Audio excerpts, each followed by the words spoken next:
First on Wavy News 10 at 5:30, 2 weeks following the collapse of the Francis Scott Key Bridge in Baltimore, our region is continuing to see additional cargo come here.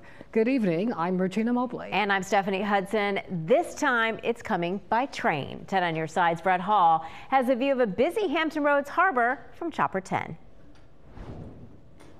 Hampton Roads certainly coming to the aid of the entire East Coast, really, when it comes to making sure the supply chain stays unaffected as much as it can by the Francis Scott Key collapse in Baltimore. I mean, more than any other region, I think it is fair to say we are helping now. We have learned recently that both the major railroads serving our region, CSX and Norfolk Southern, have been looking to move coal down here. Norfolk Southern already saying that they've had a ship destined for Baltimore come to Lambert's Point docks, which they own, of course, in Norfolk.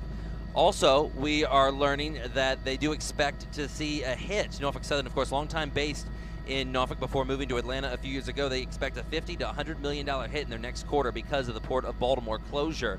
Now, CSX, their president was in Newport News recently trying to figure out how they can work with the two coal pier terminal owners there to bring more coal down here and help offload their customers. Take a look at what Chopper 10 shot. We saw coal cars as far as the eye can see, is kind of what pilot Scott Abbott described it as.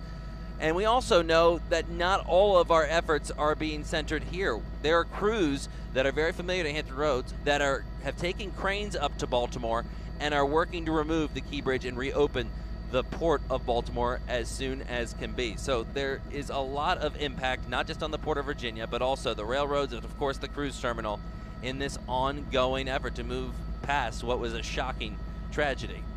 For now, in Chopper 10 with pilot Scott Abbott, Brett Hall, 10 on your side.